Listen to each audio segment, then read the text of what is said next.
When you're about to start a new stripe, tie the yarn in a new color with a simple knot to the strand that you used to make the previous stripe, just as I did over here. Just simple knot is more than enough. If the yarn is already introduced into the work, then simply pick the strand that you will need to make the new stripe. In my case, it's going to be the yellow strand. The first row is super easy. We simply work according to the pattern. We don't do anything special to the stitches or the strands. So I'm gonna just knit all stitches in this round. The first round is done. In the second round of the stripe, we're gonna take care of the jog. If we place the needles like this, we will see that right over here there is a little kind of step forming, and we don't want that. That's why we're gonna make something really interesting to the stitches to prevent that step from forming and make the stripe jogless. Here's what we do. We insert the tip of the right needle from front to back into the stitch that is right underneath the first stitch from the tip of the left needle. This one. And this is going to be the stitch in a different color, in an old color, so to say. So we go front to back like this. And then we wrap the tip of the right needle with the yarn. If you hold yarn in your right hand, you will do it like this. If you hold yarn in your left hand, you will do it like this. So we wrap it the same way as we do when we knit a stitch. Then we pull the wrap through and slip the first stitch off the left needle, like this. So basically we knit into a stitch below. And then we continue to work the stitches in whatever pattern we like, up until we get to the very end of the round. When we align the needles after this round, we will see that the jog disappeared. See, all blue stitches are nicely aligned. No steps, no jogs. One issue solved successfully.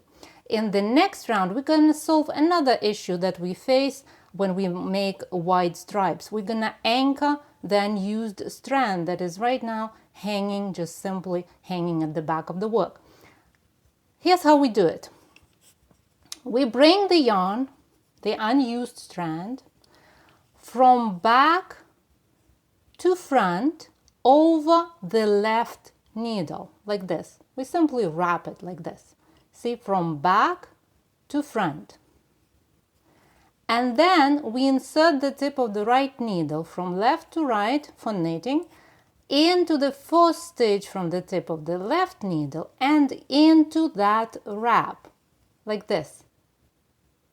Then we pick the working yarn, which is yellow in this round, and knit these two stitches, the stitch and the wrap to be exact, knit them together, like this. Now take the unused strand, because see, there is a big loop formed here. We don't need that.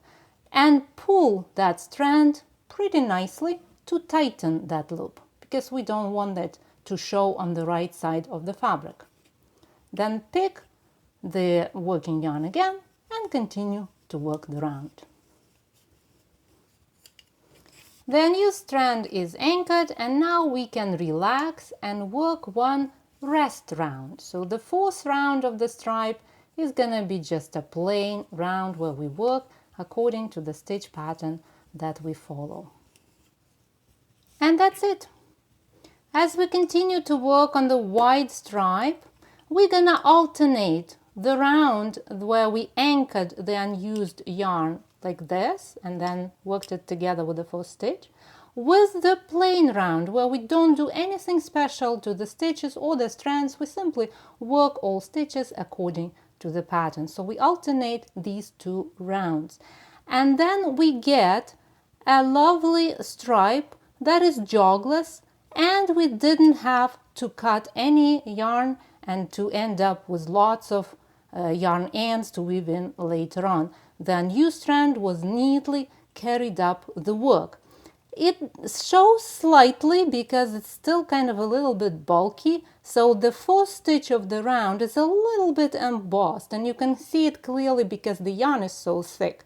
It won't be as bad if the yarn is thinner, but I wanted to show you the effect, which kind of a little bit visible, just ever so slightly, but it's a small price to pay in comparison to the need to weave in all those yarn tails when the project is finished. When we turn the work inside out, we will see that this little trick formed a pretty neat line of kind of a braid looking line of yarn.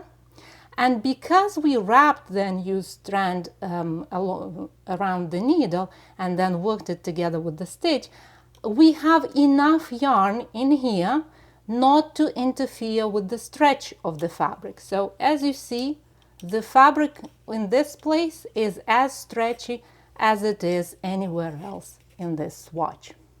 If you find this tutorial helpful, please subscribe to my channel and click the bell icon to be notified every time I publish a new video. Happy knitting, my friend. I'll talk to you in the next tutorial.